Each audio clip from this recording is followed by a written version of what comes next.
Love that song. It's my life. I'm going to live while I'm alive. Yes! That's my whole talk in one sentence! Coffee time. Coffee time. So good morning. Good morning. How are you all today? Excellent. Awesome. Fantastic. Nice. Wow. Right on, right on. Can you believe that it's the end of April already? 2015 is already a quarter done. It's crazy. My expression of time is fast. It's fast. A third. A third. Oh, phew, I still got another month. So we've been talking about the eternality of spirit this month. And today I'm going to talk about eternal heart, indomitable spirit. Sounds catchy, right? Eternal heart, indomitable spirit. I'm going to put it on a t-shirt, I think. I love the idea of being indomitable,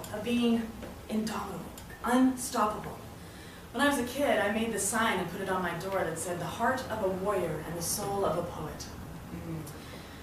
And I see that as a really big intention that I set for myself, really young at age. And I guess I was either thinking I was going to be a ninja or a hopeless romantic.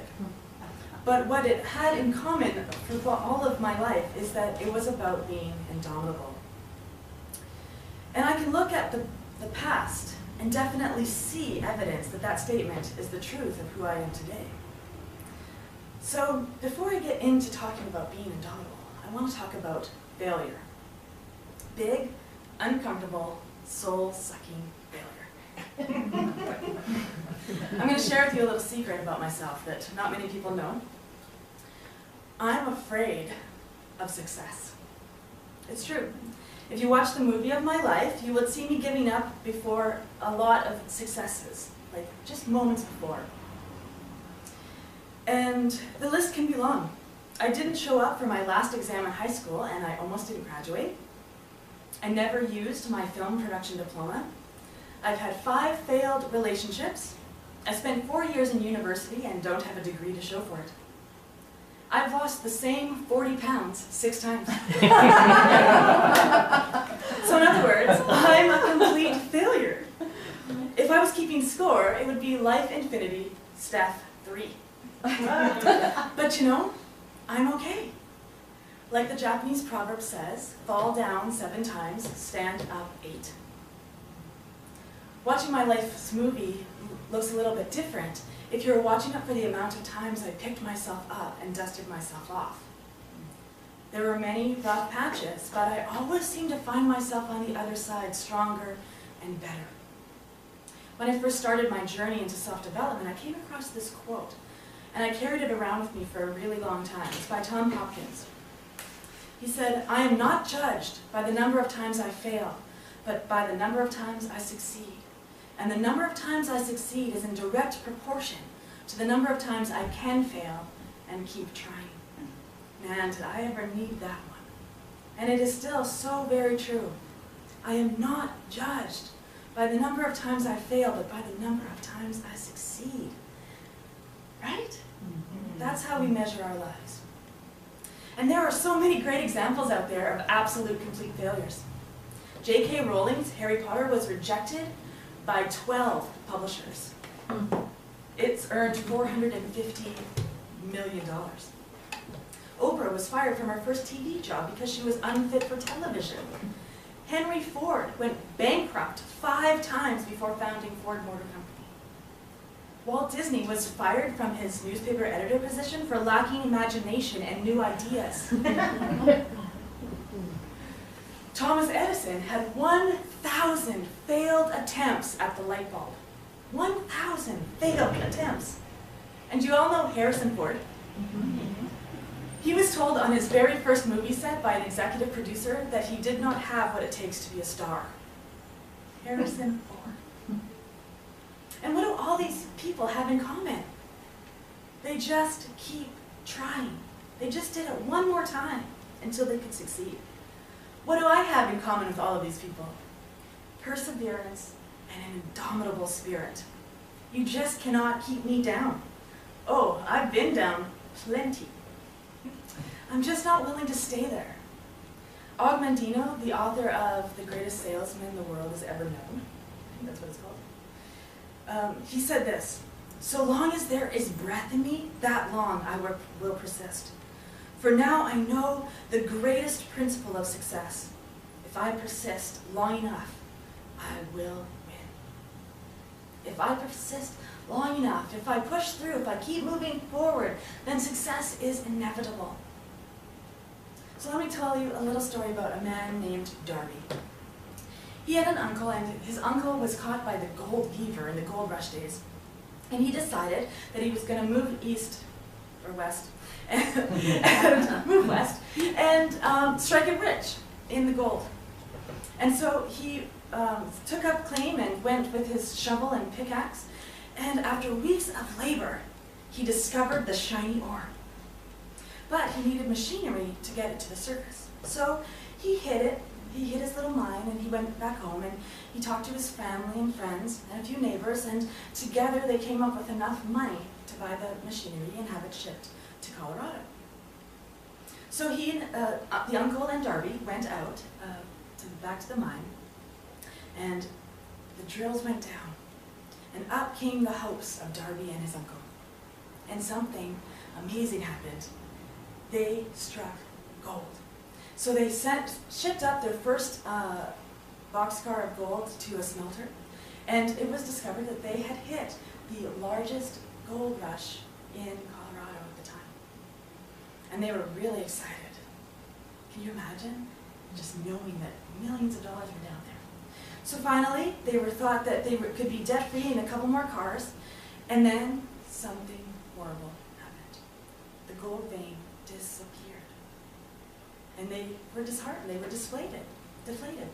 So they thought they would keep digging and hopefully that the vein would return, right?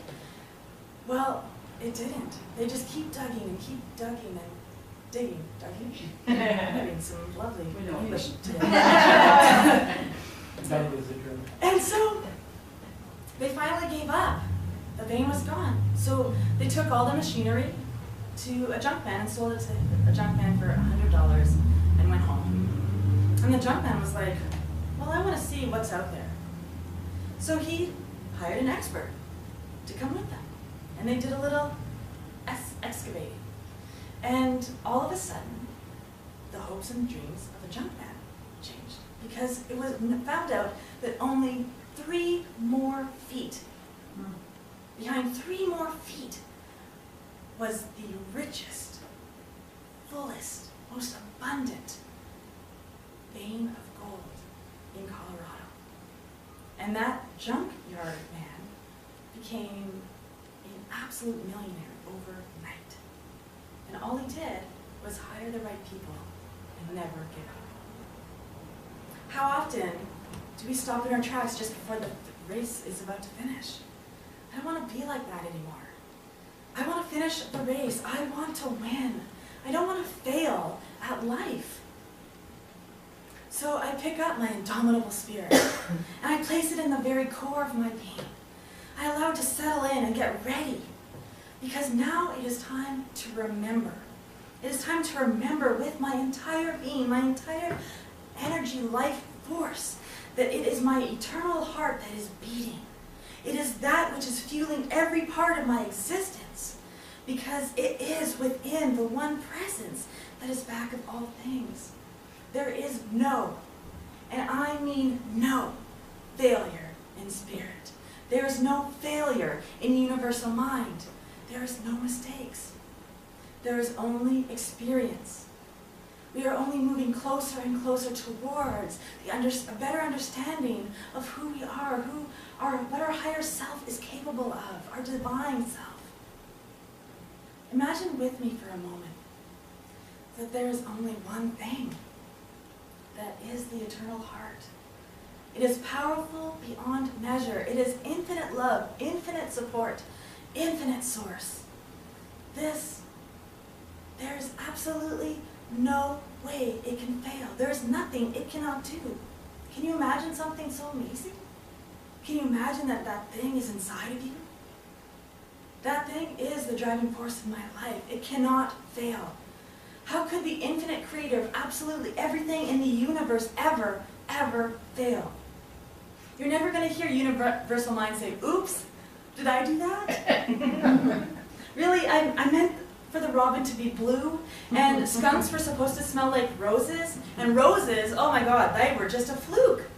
No, everything has purpose. Everything has a place, and so do we. We have a purpose and a place. There isn't anything inside of us that doesn't already possess everything we need to succeed.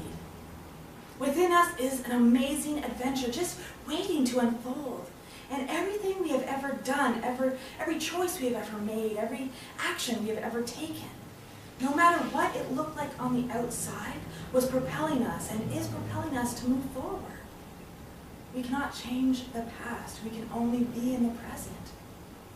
And since we don't have little time-traveling devices, there's nothing for us to worry about. What's done is done. There is something within absolutely every one of those experiences for us to hone our skills, learn more about ourselves, and create a better life. Even all that shadow, bleak, miserable, drab stuff that makes us feel like failures. I am so grateful for everything in my life that I failed at.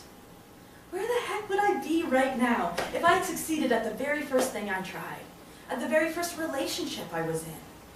I wouldn't be here right now where I'm supposed to be in this moment. And I happen to think that right now is absolutely perfect. If anything was done differently, if any choice I made was different, if anything I said was different, I wouldn't be me right now.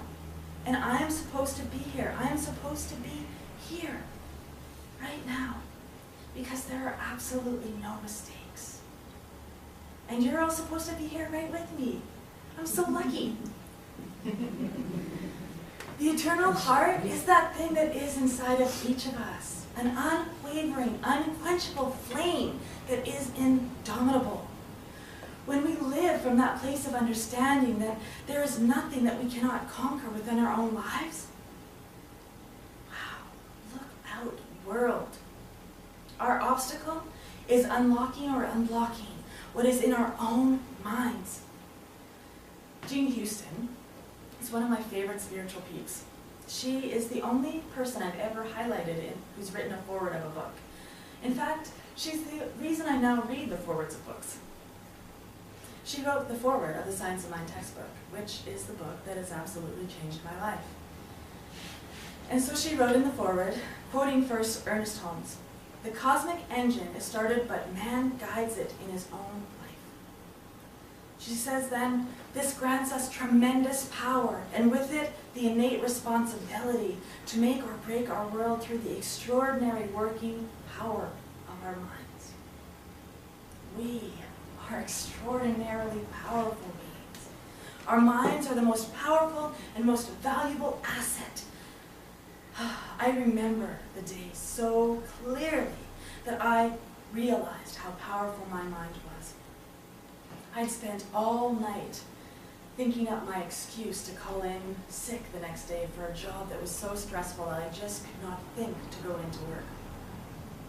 I thought to myself all night that I was going to tell them I had a horrible allergic reaction and that I was covered in hives and I couldn't possibly come into work. And so, do you know what happened? I gave myself hives. By the morning, I was covered in big, red, itchy hives. Because I didn't want to lie, right? And at that very moment, I knew how powerful my mind was.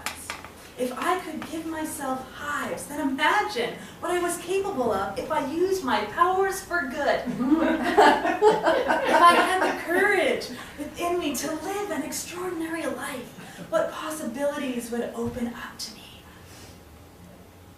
Self-help writer Mary Ann Rackmuller wrote, "Courage doesn't always roar. Sometimes courage is that quiet voice at the end of the day that says, I will try again tomorrow."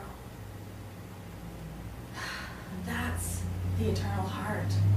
That is what it means to not ever give up, to be indomitable. No matter how bad yesterday was, today is a brand new day. And every single day is a fresh start, a new beginning, an opportunity to be better. And every day I can safely put my head down on the pillow and whisper sweet and softly to myself, I will try again tomorrow. I will try again tomorrow. I'm going to end with one of my favorite quotes I wrote of all time, and it's probably the truth. It's by Marianne Williamson, and it's very, very famous. She uses the G word a few times, so if you prefer, just translate that into something you feel more comfortable with. But Marianne Williamson wrote, our deepest fear is not that we are inadequate. Our deepest fear is that we are powerful beyond measure. It is our light, not our darkness, that most frightens us.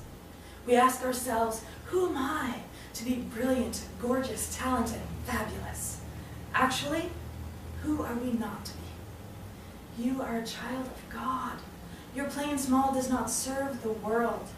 There is nothing enlightened about shrinking so that other people feel more insecure around you. We are all meant to shine just as children do. We were born to make manifest the glory of God that is already within us. It's not just in some of us, it's in everyone. And as we let our own light shine, we unconsciously give other people permission to do that same thing. As we liberate from our own fear, our presence automatically liberates others. And so what I know of each and every one of us is that we are indomitable. We have that thing inside of us that is forever singing. And so I know that you are indomitable. Never, never, never give up being